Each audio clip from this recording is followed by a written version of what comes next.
एक बार फिर आपका स्वागत है। मैं हूं आपके साथ मस्तराम दलाल। पेश करते हैं हिमाचल प्रदेश की प्रमुख खबरें।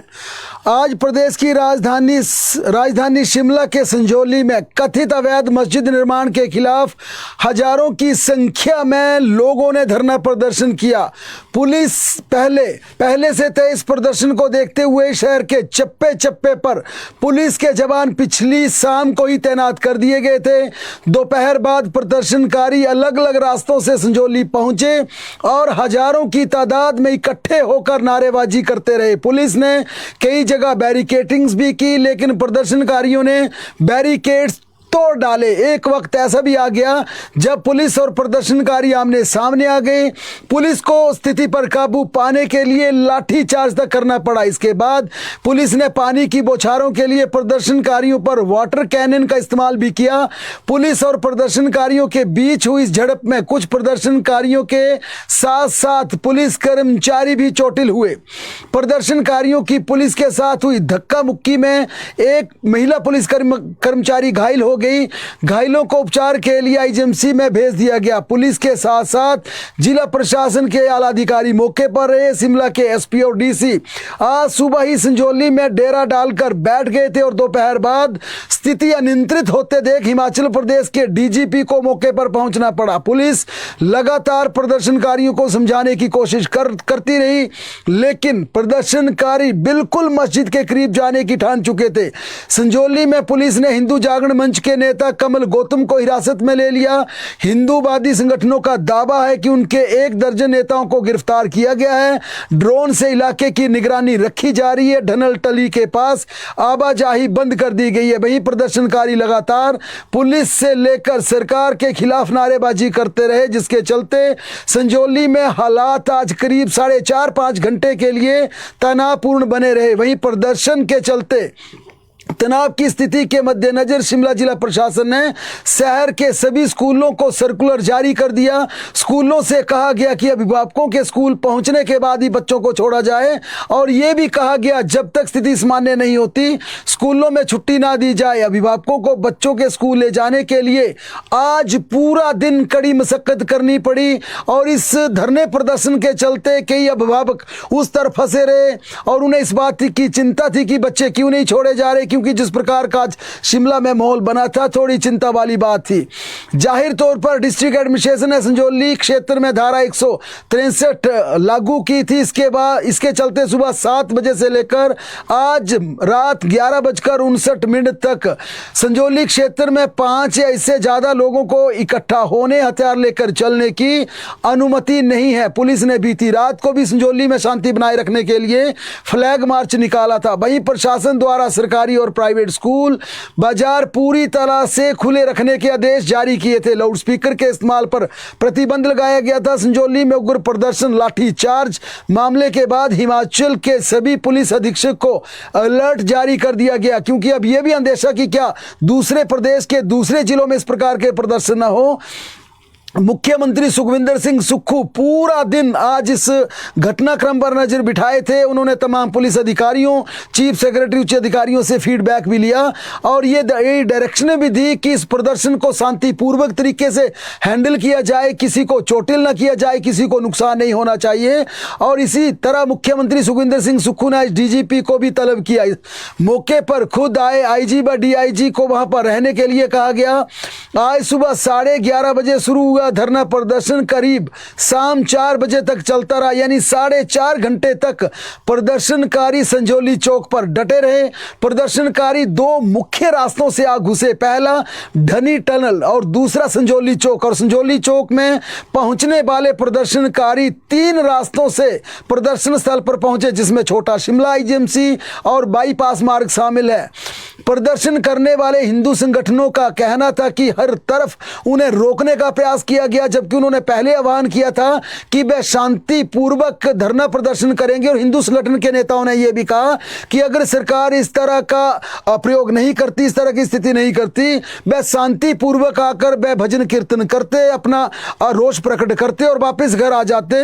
लेकिन जिस प्रकार से उनको लोगों को रोका गया, सोलन के पास रोका गया, बिलासपुर के पास रोका गया, दाड़ला घाट के पास रोका गया, पर शिमला के क्षेत्र में रोका गया, इसके बाद नाराजगी जाहिर हुई और नाराजगी इस बात की थी, अगर अपनी बात को शांतिपूर्वक ढंग से रखना चाहते हैं, और हिंदू नेताओं ने यह भी कहा, संगठन नेताओं ने यह भी कहा कि उन्होंने भजन कीर्तन करने थे, कुछ वक्त के लिए अपना प्रदर्शन करना था और शांतिपूर्वक तरीके से वापस आ जाना था। लेकिन जिस प्रकार से पूरे शिमला क्षेत्र को छावनी में बदल दिया गया, हजारों की संख्या में पुलिस बल तैनात कर दिया गया, वहां पर पुलिस ने जिस प्रकार की व्यवस्थाएं की, ये एक तरह से उकसाने का वाला काम था। यही वजह कि प्रदर्शनकारियों ने हर तरफ के आज बैरिकेड्स तोड़ दिए और मस्जिद के करीब 100 मीटर तक पहुंच गए। इसके बाद पुलिस को स्थिति को काबू करने के लिए लाठीचार्ज के बाद वाटर कैनन का भी प्रयोग करके प्रदर्शनकारियों को रोकना पड़ा। लेकिन इस पूरे मामले में पुलिस और प्रशासन पर बड़े सवाल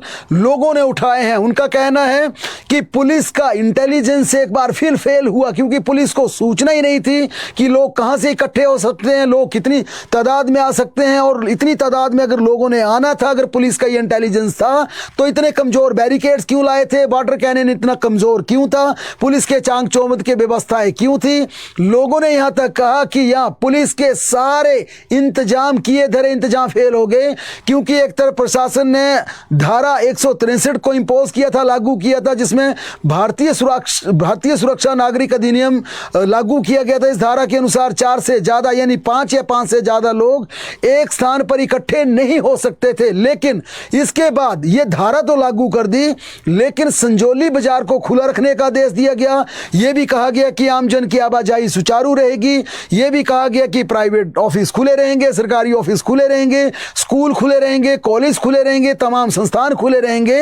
अब लोगों ने सवाल उठाए कि अगर यह सबसे बड़ी व्यवस्था की थी आपने, 163 वहां पर इंपोज की थी, यानी 5 से ज्यादा लोग इकट्ठे नहीं होंगे, तो जो संजौली बाजार जो हिमाचल प्रदेश का सबसे भीड़ वाला इलाका माना जाता, जहां पर एक समय में सैकड़ों लोग दिखते हैं, वहां पर जब आपने बाजार खुला रख दिया, आम लोगों की आवाजाही को आपने खुला रख दिया, फिर आप 5 से ज्यादा लोगों को कैसे रोक सकते थे। साथ में जब आपने स्कूल खुले रखे, तो झुंड में आने वाले स्कूल के बच्चों को कैसे रोक सकते थे।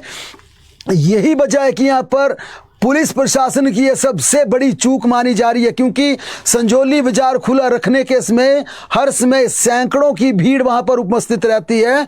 छात्र झुंडों में लगातार वहां से आवाजाही करते हैं और प्रदर्शनकारियों की एंट्री भी इसी बात से सुनिश्चित हो गई, क्योंकि जब आपने आम पब्लिक की आवाजाही को आपने सुचारू रखने का आपने ऐलान कर दिया, तो प्रदर्शनकारी एक एक करके संजौली की तरफ बढ़ना शुरू हो गए। यहां पर यह मानना है कि बेहतर होता आज आसपास के स्कूलों को बंद रखा जाता, संजौली बाजार को कुछ समय के लिए बंद रखा जा सकता था, लेकिन एक तरफ तो धारा 163 को लागू कर दिया गया, दूसरी तरफ से सब कुछ खुला रखा गया। इससे माहौल ज्यादा खराब हो गया, क्योंकि सब कुछ खुला होने के कारण प्रदर्शनकारी एक एक करके संजौली पहुंचना शुरू हो गए।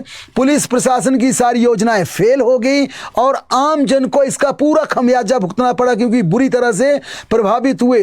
स्कूल के बच्चों को भी घंटों तक स्कूल में रोकना पड़ा, क्योंकि जिस प्रकार से सर्कुलर जारी किया गया, एडमिनिस्ट्रेशन की तरफ से कहा गया कि बच्चों को गाड़ियों में ना भेजा जाए, बच्चों को दिक्कत आ सकती है। हालांकि एडमिनिस्ट्रेशन का अच्छा निर्णय था, लेकिन फिर वही बात आती है, इंटेलिजेंस कहां थी? क्या खुफिया एजेंसियां सोई हुई थी? वे इस चीज का इनपुट नहीं दे सकती थी कि प्रदर्शनकारी इतनी तादाद में आ सकते हैं। अगर स्कूल खुला रखेंगे तो बच्चों को घर वापस जाने में दिक्कत हो सकती है, क्योंकि शिमला शहर के स्कूलों की बात की जाए तो दोपहर 12 बजे से लेकर 3 बजे तक बच्चों को छुट्टी होती है, और यह प्रदर्शन 4 बजे तक चलता रहा। और इसी बीच 12 बजे से पहले यह सर्कुलर जारी कर दिया गया कि बच्चों को ड्राइवर के हवाले गाड़ियों में ना भेजा जाए, बच्चों को अकेला ना भेजा जाए, जब तक अगली कॉल नहीं आ जाती आप बच्चों को अभिभावकों के पास भेजा जाए।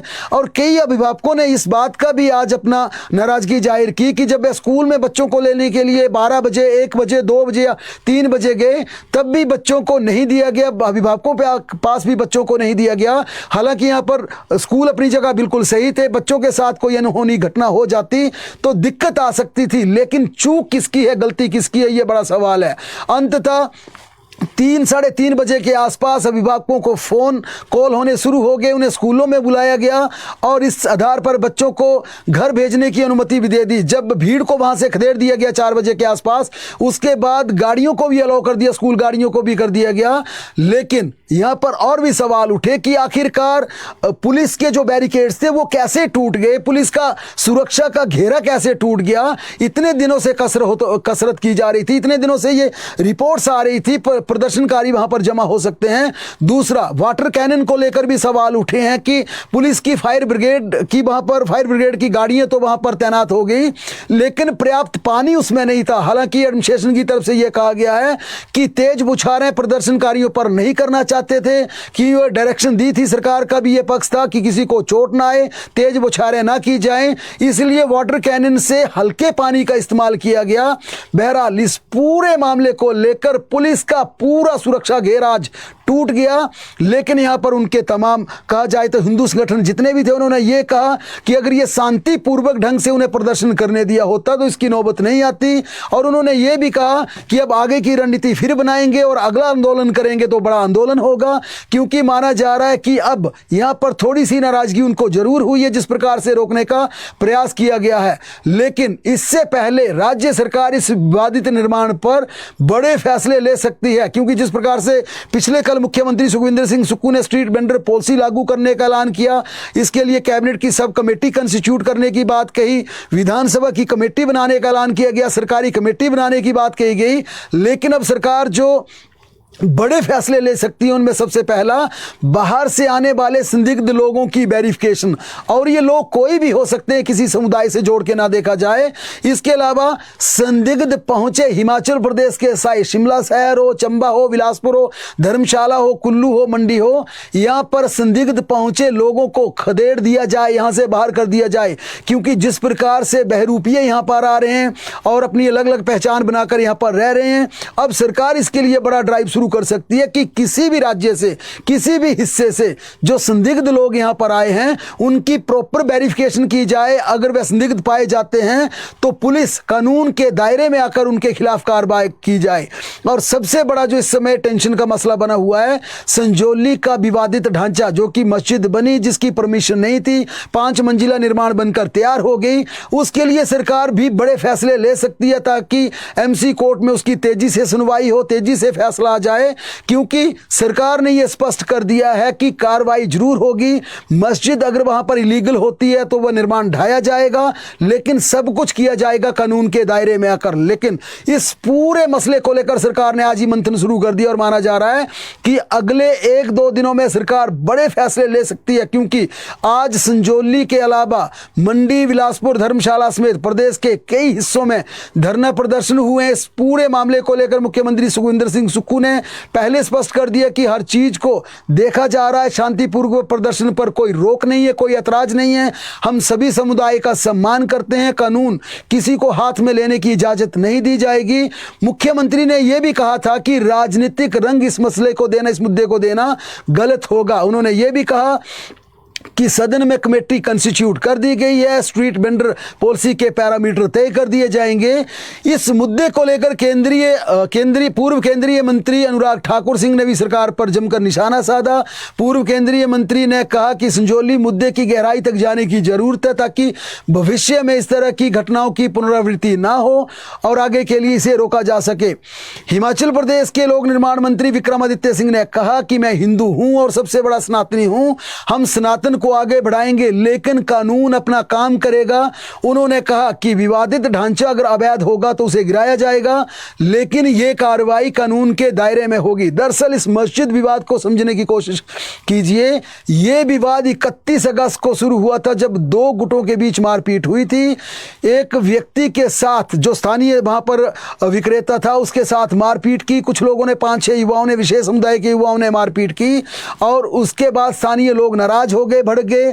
संजौली में 1 सितंबर और चौड़ा मैदान में 5 सितंबर को धरना प्रदर्शन भी किया गया। इसके बाद 7 सितंबर को कमिश्नर कोर्ट में इस पूरे मामले की बात की जाए, जो पिटाई हुई, पिटाई करने के बाद जो 5-6 युवक थे वे जिस प्रकार से जाकर वहां पर विवादित ढांचे में चले जाते हैं, इसके बाद पूरा ये तनाव बन जाता है और लोकल लोग एतराज़ करते हैं कि बाहर से कुछ लोग, ये बार बार कहा जा रहा है, इस बात को समझने की बेहद ज़रूरत है कि बाहर से कुछ लोग जो कि संदिग्ध बताए जा रहे हैं, बाहर से आते हैं, यहाँ पर रेडी फड़ी का काम शुरू करते हैं, यहाँ पर एडजस्ट हो जाते हैं, यहाँ पर अपना कारोबार शुरू कर देते हैं, ना उनकी पहचान है, ना वेरिफिकेशन है, ना आता है, ना पता है, ना ठिकाना है, और अपना साम्राज्य बना देते हैं। फिर जिस प्रकार का उनका कंडक्ट है, व्यवहार है, उसे लेकर सवाल उठ रहे हैं। यहाँ पर ये स्थानीय लोगों का भी कहना है कि ये समुदाय की बात नहीं है, जो लोकल रेजिडेंट है उनसे कोई दिक्कत नहीं है, वर्षों पूर्ण सौहार्दपूर्ण माहौल से रह रहे हैं, किसी समुदाय से किसी को दिक्कत नहीं है। लेकिन जो बाहर से बैड एलिमेंट्स, और वे किसी भी जाति, किसी भी धर्म के हो सकते हैं, बाहर से आ रहे हैं, यहाँ पर गलत अपनी, और यहाँ पर भी देखा गया जिस प्रकार से आधार कार्ड बनाए गए, 1 जनवरी सबकी डेट ऑफ बर्थ बनाई गई है, ऐसे कौन लोग हो सकते हैं जो बाहर से आते हैं और सभी का जन्म 1 जनवरी को होता। सवाल तो ये उठ रहे हैं कि ये क्या वेरिफिकेशन हिमाचल प्रदेश में प्रॉपर हो रही है, क्या आधार कार्ड वाकई ही सही बन रहे हैं, या जो दस्तावेज प्रस्तुत किए जा रहे हैं क्या वाकई ही प्रमाणित हैं। ये ऐसे सवाल खड़े हो रहे हैं। इन्हीं सवालों के चलते आज ये विवाद की बड़ी वजह थी। और उस दिन भी, जिस दिन लोकल एक सब्जी दुकानदार को मलियाना में पीटा गया, अगर उस पर प्रॉपर स्थिति को संभाल लिया होता तो शायद इतना बड़ा ये मुद्दा नहीं बनता। ये ना केवल मलियाना का मामला है, ना शिमला का मामला है, ऐसे मामले धीरे धीरे लगातार बढ़ते आ रहे हैं और बना ये जा रहा है कि बाहरी राज्यों के कुछ एक क्षेत्रों के लोग यहां पर आकर अपना साम्राज्य धीरे धीरे स्थापित कर रहे हैं और उनकी इंटेंशन, यानी कि उनकी जो मानसिकता है, जो उनकी क्रिमिनल इंटेंशन है, उस पर भी क्वेश्चन किया जा रहा है। इसके चलते ही कहा जा रहा है कि सरकार अब बड़े स्टेप ले सकती है, वेरिफिकेशन का प्रोसेस यहां पर ऑन कर सकती है। लेकिन इस पूरे मामले में जो ये मस्जिद का मामला है, 2010 का ये मामला है, अवैध निर्माण एमसी के ध्यान में आता है, पहला नोटिस दिया जाता है, दूसरा नोटिस 2014 में दिया जाता है, तीसरा नोटिस 2024 में दिया जाता है। 14 साल तक 3 नोटिस और 45 बार इसकी सुनवाई होती है, लेकिन फैसला आज तक नहीं हो पाया। और मजेदार तो बात यह है कि एमसी जिस पार्टी को यहां पर बुलाती रही, एक टेलर मास्टर था जो कि माना जा रहा कि फरार हो चुका है यहां से, और असल में पिछली पेशी के दौरान वक्फ बोर्ड ने दावा किया कि ये जमीन हमारी है, लेकिन मंत्री कह चुके हैं ये जमीन सरकार की है। बहरहाल अब इस पूरे मामले को लेकर यहां वक्फ बोर्ड ने कोर्ट को मालिकाना हक के दस्तावेज जमा जरूर करवाए हैं। फिलहाल कोर्ट ने इस मामले को 5 अक्टूबर की सुनवाई तय कर दी है और संबंधित कनिष्ठ अभियंता को फ्रेश स्टेटस रिपोर्ट दाखिल करने के लिए कहा है। दरअसल ये मस्जिद जो कहा जा रहा 1947 से पहले बनी थी, लेकिन इसका एक कच्चा पोर्शन बना था, एक छोटी सी एक मंजिला मस्जिद छोटी सी बनी थी, लेकिन 2010 में इसके छज्जे और पिलर बढ़ा दिए गए। इसके बाद एमसी ने इंक्रोचमेंट का नोटिस दिया। नोटिस के बाद एमसी शिमला गहरी नींद में सो गया और अगले 9-10 सालों में मस्जिद के 3 फ्लोर और बनकर तैयार हो गए। कुंभकर्णी नींद सोया एमसी दूसरी बार 2019 में तब जागा जब मस्जिद के 2 मंजिल और बनकर तैयार हो गए, यानी कि 5 मंजिला मस्जिद बनकर तैयार हो गई। अब जुलाई 2023 से अवैध निर्माण का तीसरा नोटिस दिया गया। ये नोटिस भी इसलिए भेजा गया क्योंकि प्रशासन को पहली बार पता चला कि जिस व्यक्ति को अवैध निर्माण का पार्टी बनाया गया है, असल में वह पार्टी है ही नहीं, वह वैसे ही मठाधीश बनकर बैठा हुआ है और एक टेलर मास्टर का काम करता सलीम नाम का व्यक्ति है, वह खुद उस मस्जिद पर कब्जा कर बैठा है।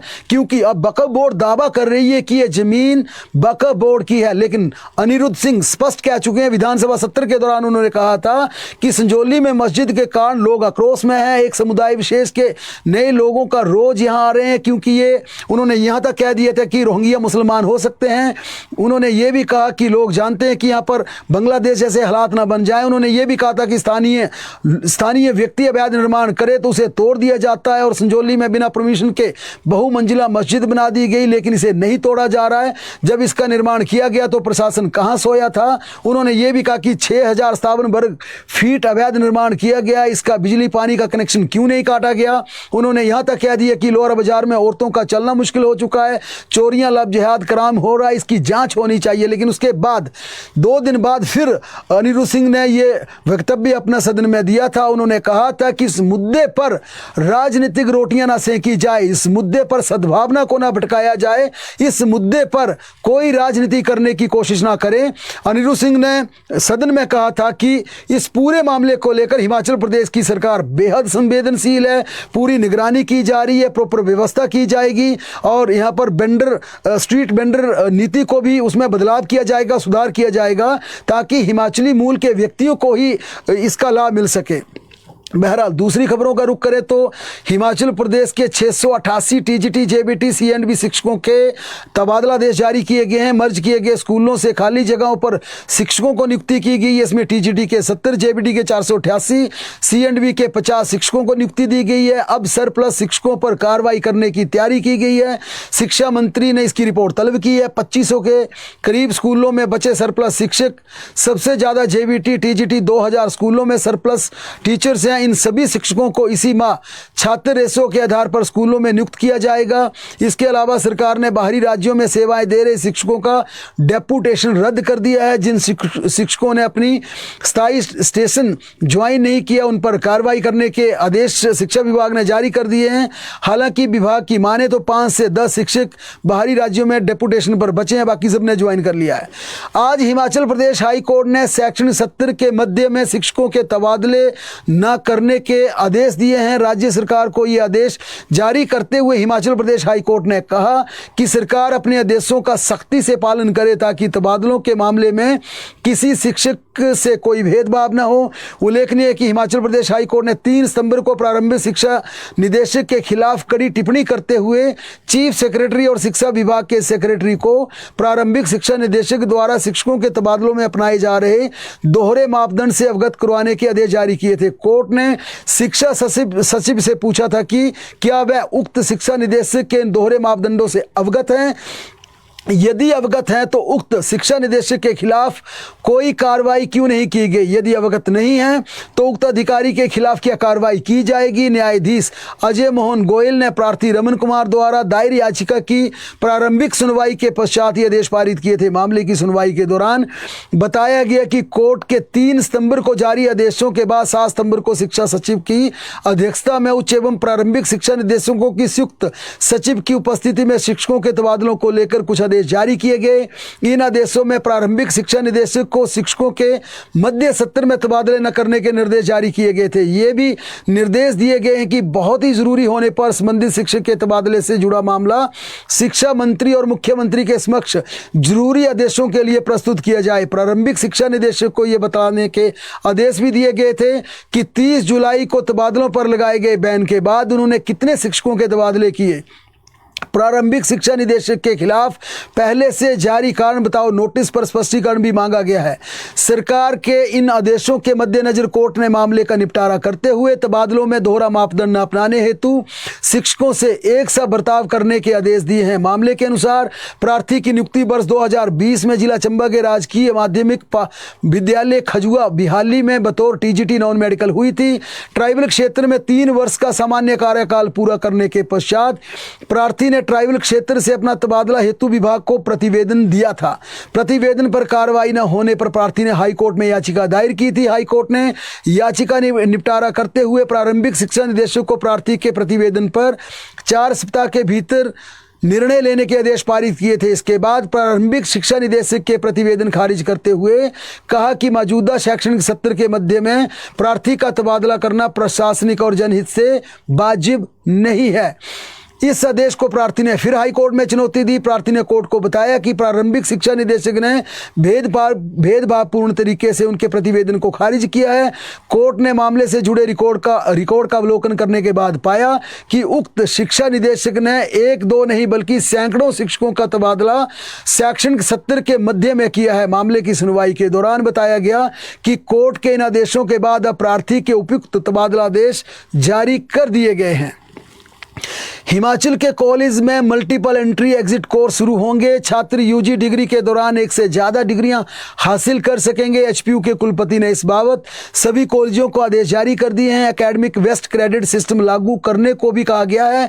कॉलेजों में लागू की गई नई शिक्षा नीति कुलपति ने कहा कि कॉलेज परीक्षा परिणाम अब जल्द घोषित किए जाएंगे। इसके बाद क्लस्टर प्रणाली अपनाई जाएगी। अब महाविद्यालयों को जोन 22 बांटकर एक महाविद्यालय को नोडल महाविद्यालय बनाया जाएगा और वहां पर एक ही पेपर मूल्यांकन किया जाएगा, जिससे लगभग 1 से 1.5 महीने का समय बचेगा और परीक्षा परिणाम 1 माह के भीतर निकाले जा सकेंगे। कुलपति ने सभी कॉलेज प्रधानाचार्यों को नई व्यवस्था शुरू करने के आदेश जारी कर दिए हैं। चंबा जिला के भरमौर में शाम 9 बजे एक अल्टो कार रावी नदी में जा गिरी। ये कार कर्मचारी नेता अध्यापक कर्मचारी नेता नवीन शर्मा की थी और इस हादसे में सरेना राख के दिलीप चंद जो कि टीजीटी थे और होली से ताल्लुक़ रखने वाले होली के कुलेट से ताल्लुक़ रखने वाले नवीन कुमार शर्मा जो कि शिक्षक कर्मचारी नेता थे, उनकी दुखद मौत हो गई। जबकि कमलेश कुमार और जर्म सिंह गंभीर रूप से घायल हुए हैं। इन दोनों गंभीर को चंबा से टांडा मेडिकल कॉलेज टांडा में रेफर कर दिया गया है। जर्म सिंह का जबकि चंबा में उपचार चल रहा है। कार में सवार 4 लोग पेशे से चारों अध्यापक थे।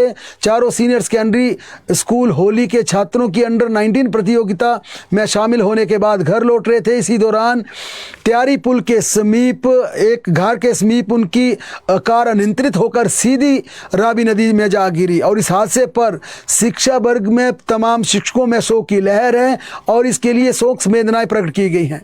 मनाली में ट्रैकिंग के लिए गए एक पर्यटक की मौत हो गई। 32 साल के कुणाल कोलकाता से अपने साथियों के साथ घूमने के लिए हिमाचल आया था। इस दौरान वह ट्रैकिंग के लिए मनाली के साथ लगती हामटा की पहाड़ियों पर गया था, जहां पर उसकी जान चली गई। कुणाल के साथियों ने बताया कि कुणाल ने बाजू और हाथ में तेज दर्द की शिकायत की, जिसके बाद साथ गए युवकों ने उसे मनाली अस्पताल में भर्ती करवाया, जहां डॉक्टरों ने कुणाल को मृत घोषित कर दिया गया। मणिमहेश यात्रा के लिए भरमौर में भारी जन सैलाब उमड़कर सामने आया है। देश के विभिन्न राज्यों से भारी संख्या में श्रद्धालु डल झील में आस्था की डुबकी लगाने के लिए पहुंच रहे हैं। जन्माष्टमी के अवसर पर बीते 26 अगस्त को शुरू हुई मणिमहेश यात्रा आज देर रात आधिकारिक तौर पर यह संपन्न हो जाएगी। एसडीएम भरमौर कुलविंदर सिंह ने बताया कि इस बार 1 लाख से ज़्यादा श्रद्धालुओं ने शाही स्नान में हिस्सा लिया। उन्होंने कहा कि यह यात्रा अब तक 6 लाख से ज़्यादा श्रद्धालु इस यात्रा में मणिमहेश पहुंच चुके हैं। आज शाम तक श्रद्धालुओं का यह आंकड़ा और बढ़ जाएगा। बहरहाल प्रदेश की तमाम बड़ी खबरों के लिए लगातार जुड़े रहें हमारे साथ, देखते और पढ़ते रहें हिमाचल दस्तक।